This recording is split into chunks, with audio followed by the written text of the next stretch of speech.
آج کی بابرکت شب نور شب برات کے نام سے معروف اور مشہور ہے۔ اس بابرکت شب کے دامن میں اتنی برکتیں اور اتنی رحمتیں ہیں کہ اللہ جل شانہ گناہ گاروں کو جہنم کی آگ سے آزاد فرما دیتا ہے۔ ام المومنین سیدہ طیبہ طاہرہ سیدہ عائشہ صدیقہ رضی اللہ تعالی عنہا فرماتی ہیں، ایک دن میں دیکھا کہ حضور میرے حجرہ میں نہیں ہیں، تو میں حضور کو تلاش کرنے نکلی۔ جنت البقیع میں آسمان کی طرف سر اٹھائے حضور اللہ سے التجائیں کر رہے تھے۔ مجھے دیکھا تو ارشاد فرمایا، عائشہ کیا تم نے یہ سمجھا کہ اللہ کا رسول تم سے زیادتی کرے گا؟ فرماتی ہیں میں نے عرض کی یا رسول اللہ صلی اللہ علیہ وسلم، میں یہ سمجھا شاید آپ کسی زوجائے محترمہ کے حجرہ میں تشریف لے گئے ہیں۔ فرمایا آج لیلۃ النصف من شعبان، شعبان کی 15ویں رات ہے، درمیانی شب ہے۔ اس رات کو اللہ تعالی جل شانہ آسمان دنیا پہ نزول اجلال فرماتا ہے اور قبیلہ بنو کلب کی بکریوں کے بالوں سے زیادہ لوگوں کو جہنم کی آگ سے آزاد کر دیتا ہے۔ قبیلہ بنو کلب عرب کا بہت بڑا قبیلہ تھا جو بھیڑ بکریاں پالتے تھے اور لاکھوں کی تعداد میں ان کی بکریوں اور بھیڑوں کے ریوڑ تھے۔ تو اس قبیلے کی بکریوں کے بالوں سے بھی زیادہ گناہ گاروں کو جہنم کی آگ سے آزاد کر دیا جاتا ہے۔ تو یہ وہ بابرکت شب رحمت ہے، شب نور ہے، جس کے دامن میں اتنی برکتیں ہیں کہ کوئی محروم نہیں رہتا۔ صرف وہ بد نصیب لوگ جو شرک میں مبتلا ہیں، جو سخت کینہ پرور ہیں، جو قطع رحمی کرتے ہیں، قاتل ہیں، عادی شرابی یا بدکار ہیں، انہیں اس مبارک رات میں محروم رکھا جاتا ہے، ورنہ اللہ کی رحمتوں کا عموم اس بابرکت راتوں میں اس قدر ہوتا ہے کہ کوئی گناہ گار جو اس کے حضور ہاتھ دعا کے لیے اٹھاتا ہے اور اپنا دامن پھیلا کے اس کی رحمتیں مانگتا ہے، اسے محروم نہیں رکھا جاتا، بلکہ اللہ سب گناہ گاروں کو جہنم کی آگ سے آزاد کر دیتا ہے۔ ایک روایت میں آتا ہے کہ اللہ لیلۃ النصف من شعبان، شعبان کی 15ویں رات کو آسمان دنیا پہ اپنی رحمتوں سے جلوہ گر ہوتا ہے اور فرماتا ہے کوئی رزق مانگنے والا، میں اس کی جھولیاں بھر دوں، ہے کوئی مغفرت طلب کرنے والا، میں اس کے گناہ معاف کر دوں، ہے کوئی مجھ سے عافیت مانگنے والا، میں اس کو عافیتوں سے نواز دوں، ہے کوئی فلاں چیز مانگنے والا، ہے کوئی فلاں چیز مانگنے والا، اس کی رحمتیں آواز دیتی ہیں اور یہ آواز غروب آفتاب سے لے کر کے طلوع فجر تک مسلسل بندوں کو دی جاتی ہے، اور بندے اس کے حضور اگر دست طلب دراز کریں، اپنی جھولی پھیلائیں، تو اللہ تعالیٰ ان کو ان کے مانگنے سے بھی زیادہ عطا فرماتا ہے۔ اس امت کو اللہ تعالیٰ نے اس طرح کی راتیں دے کر کے مغفرت، بخشش، غفران اور رحمتوں کی فراوانی نصیب کی ہے۔ میرے حضور نے ارشاد فرمایا ایک شخص صبح سے لے کے ظہر تک مزدوری کرتا ہے، اس کو ایک قیراط ملتا ہے۔ ایک ظہر سے لے کر عصر تک مزدوری کرتا ہے، اس کا وقت تھوڑا ہے لیکن اس کو بھی ایک قیراط ملتا ہے۔ اور تیسرا شخص عصر سے لے کر مغرب تک مزدوری کرتا ہے، اس کو 2 قیراط ملتے ہیں، جبکہ اس کا وقت دونوں سے کم ہے۔ فرمایا پہلی مثال یہود کی ہے، دوسری مثال نصارہ کی ہے، اور تیسری مثال میری امت کی ہے کہ اس کو تھوڑے عمل پر زیادہ ثواب دیا جاتا ہے۔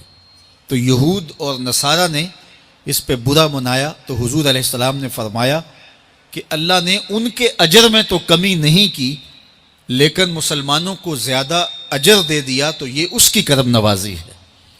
تو یہ تھوڑے وقت کی عبادتیں اور چند راتوں کی بیداری اور مخصوص اوقات میں اللہ کے حضور عبادت و ریاضت ایک گناہ گار کو کہاں سے کہاں تک پہنچا دیتی ہے، اس کے گناہوں کی معافی کا ذریعہ بھی بنتی ہے اور درجات کی بلندی کا سبب بھی۔ دیکھیے لیلۃ القدر ایک رات 1000 مہینے کی عبادتوں سے بہتر قرار پاتی ہے۔ اسی طرح دیگر مواقع ہیں کہ اللہ تعالیٰ اس امت کے لیے رکھے ہیں، رحمت رب بہانہ می طلب، اور یوں بھی پڑھا گیا رحمت رب بہانہ می طلب۔ اس کی رحمتیں قیمت نہیں مانگتی اور اس کی رحمتیں بہانہ تلاش کرتی ہیں، تو وہ اپنے بندوں کو بخشنے پہ آمادہ ہے اگر وہ اپنا دامن طلب پھیلائیں۔ قرآن مجید میں ایک مقام دیکھیے کتنا دل آویز ہے، فرمایا ما یفعل اللہ بعذابکم، اللہ تمہیں عذاب دے کے کیا کرے گا؟ اس کی یہ چاہت نہیں ہے کہ تمہیں عذاب میں مبتلا کرے، اس کی چاہت یہ ہے کہ تم اس کی چوکھٹ پہ آؤ، جھولی پھیلاؤ، اس سے خیرات اور رحمت مانگو، اور وہ تمہارے ماضی کے سارے گناہ معاف کر کے، ساری غلطیاں معاف کر کے تمہیں اپنی رحمتوں سے مالا مال فرما دے۔ تو وہ بندوں کو بخشنے پہ، بندوں کی مغفرت کرنے پہ آمادہ ہے اور اس کی رحمتیں بہانے تلاش کرتی ہیں۔ اللہ اکبر۔ اور دوسری جانب اس کے بندے، اس کے مملوک، اس کی مخلوق، اور مخلوق کی گناہ گار اور نیکوکار اس کی رحمتوں کے طالب ہوتے ہیں، بلکہ وہ گناہ کرنے کے بعد جب معافی مانگتے ہیں تو اللہ کو یہ معافی بہت پسند ہے۔ معافی مانگنا، اس کے حضور اپنے دامن کو پھیلانا، وہ اس کو بہت زیادہ محبوب ہے۔ انسان کی فطرت کے اندر گناہ رکھا گیا ہے۔ آگ، ہوا، مٹی، پانی، یہ ان 4 چیزوں کا مرکب ہے۔ اس کے جو عناصر ہیں اس میں کبھی اعتدال قائم نہیں رہتا اور اس سے گناہ سرزد ہو جاتے ہیں۔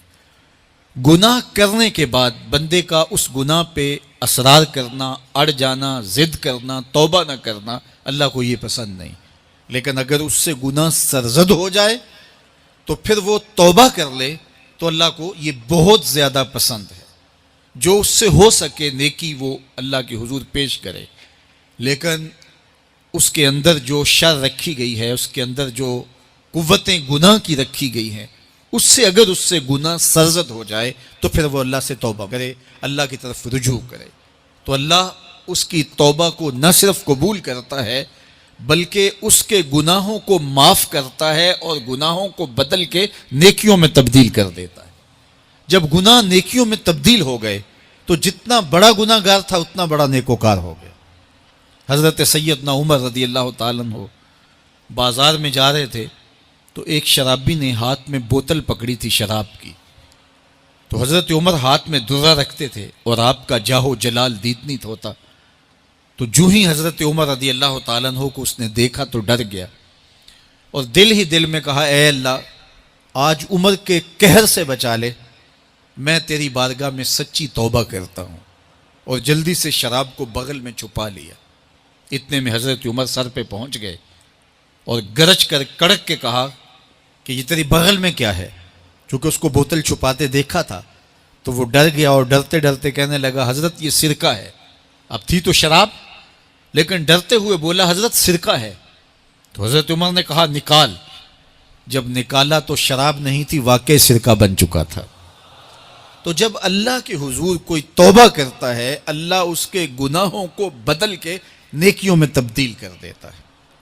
حدیث پاک میں آتا ہے کہ قیامت کے دن اللہ ایک شخص کو کہے گا کہ اپنا نامہ اعمال پڑھ، تو وہ نامہ اعمال پڑھنے لگ جائے گا، تو نامہ اعمال کے اندر چھوٹے گناہ بھی ہوں گے، بڑے گناہ بھی ہوں گے، تو اللہ سے حیا کرتے ہوئے، شرم کرتے ہوئے وہ بڑے بڑے گناہوں کو چھوڑتا جائے گا اور چھوٹے چھوٹے گناہوں کو پڑھتا رہے گا۔ جب وہ سارے گناہ پڑھ چکے گا اور کتاب ختم ہوگی تو اللہ تعالیٰ اسے فرمائے گا، میرے بندے تو نے یہ جتنے گناہ پڑھے ہیں میں نے سب کو بدل کے نیکیوں میں تبدیل کر دیا۔ تو بندہ کہے گا، اللہ ابھی تو میرے بڑے بڑے گناہ رہتے ہیں جو میں نے پڑھے ہی نہیں۔ فَضَحِكَ النَّبِيُّ حَتَّى بَدَتْ أَنْيَابُهُ، حضور جب یہ بیان فرما رہے تھے تو حضور اتنا مسکرائے کہ صحابہ نے حضور کی داڑھیں دیکھ لی۔ تو پہلے وہ بڑے بڑے گناہ چھوڑے جا رہا تھا، لیکن جب اللہ فرمائے گا کہ میں تیرے گناہوں کو بدل کے نیکیوں میں تبدیل کر دیا، تو وہ کہے گا ابھی تو بڑے بڑے گناہ رہتے جو میں نے ابھی پڑھے ہی نہیں۔ تو جب کوئی بندہ اس کے حضور توبہ کرتا ہے، اللہ یہ نہیں دیکھتا اس نے گناہ کتنے کیے ہیں، یہ دیکھتا ہے بندہ آیا میری چوکھٹ پہ ہے تو اللہ اس کے پچھلے سارے گناہ معاف فرما دیتا ہے۔ اللہ اکبر۔ میرے اور آپ کے آقا و مولا نے اللہ کے حضور توبہ کرنے اور اس پر اللہ کی خوشی اور اللہ کی خوشنودی کا ذکر کرتے ہوئے ایک مثال بیان فرمائی کہ ایک شخص صحرا میں سفر کر رہا تھا، تو وہ ایک درخت کے نیچے دوپہر کاٹنے کے لیے، سستانے کے لیے رک گیا اور درخت کے ساتھ اپنے اونٹ کو باندھ دیا اور خود لیٹ گیا تاکہ دوپہر کاٹ لوں۔ تھوڑی دیر کے بعد جب اس کی آنکھ کھلی تو اس نے کیا دیکھا کہ اونٹ ماں ساز و سامان کے ساتھ غائب ہے۔ اب صحرا میں اونٹ کا گم ہو جانا گویا زندگی چلے جانے کے مترادف ہے۔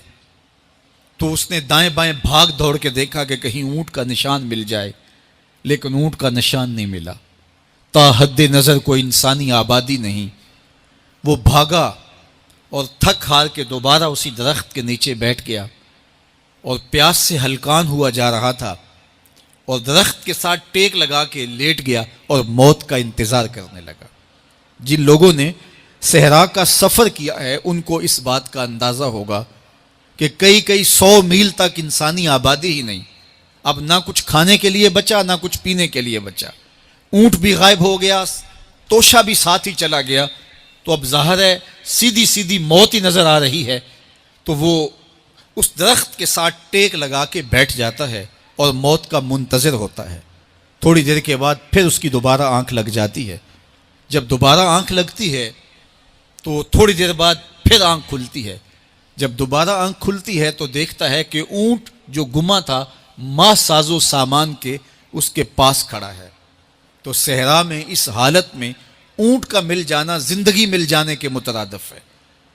تو وہ اتنا خوش ہوا کہ خوشی کی انتہا نہ رہی، بلکہ مسرتوں کے ہجوم میں درک گیا اور کہنے کیا لگا، اللہم انت عبدی وانا ربک، اے اللہ تو میرا بندہ اور میں تیرا رب۔ کہنا تو یہ تھا کہ تو میرا رب اور میں تیرا بندہ، لیکن مسرتوں کا ہجوم ہی اتنا تھا، خوشیوں کا ہجوم ہی اتنا تھا کہ زبان پہ قابو نہ رہا۔ کسی کے آنے سے ایسے ہوش اڑے ساقی کے، شراب سیخ پہ ڈالی اور بوتل میں کباب۔ کہنا یہ تھا اللہم انت ربی وانا عبدک، لیکن اس قدر خوش ہوا جب بھی تیری قربت کے امکان نظر آئے ہم اتنے خوش ہوئے کہ پریشان نظر آئے۔ تو کہنا یہ تھا کہ اے اللہ تو میرا رب اور میں تیرا بندہ، لیکن خوشیوں کے ہجوم میں وہ کہتا ہے اللہم انت عبدی وانا ربک، اے اللہ تو میرا بندہ اور میں تیرا رب۔ حضور یہ بات بیان کرنے کے بعد صحابہ سے پوچھتے ہیں کہ ذرا بتاؤ اس بندے کو کتنی خوشی ہوئی کہ خوشی میں زبان بھی قابو نہ رہی اور اپنے آپ پہ کنٹرول نہ رہا، اور خوشیوں کے ہجوم میں اسے یہ بھی پتہ نہیں چل رہا کہ وہ کیا بول رہا ہے۔ تو صحابہ نے عرض کی حضور بہت زیادہ اسے خوشی ہوئی۔ تو میرے حضور نے یہ بات کرنے کے بعد ارشاد فرمایا، جس طرح اس کو گما ہوا اونٹ ملا اور اس کی خوشی کی انتہا نہ رہی، تو فرمایا جب کوئی شخص توبہ کرتا ہے اور اللہ کی حضور پلٹ کے آتا ہے، گناہوں سے معافی مانگ کے اس کی دہلیز پہ آتا ہے، میرے حضور نے فرمایا اللہ اس سے بھی زیادہ خوش ہوتا ہے کہ میرا بندہ میری چوکھٹ پہ آ گیا ہے۔ تو وہ یہ چاہتا نہیں کہ اپنے بندوں کو عذاب دوں، وہ خود آگ میں چھلانگے لگائے تو اس کی مرضی، اگر گناہ سرزد بھی ہو گیا ہے تو کوئی بات نہیں، معافی مانگ لی جائے.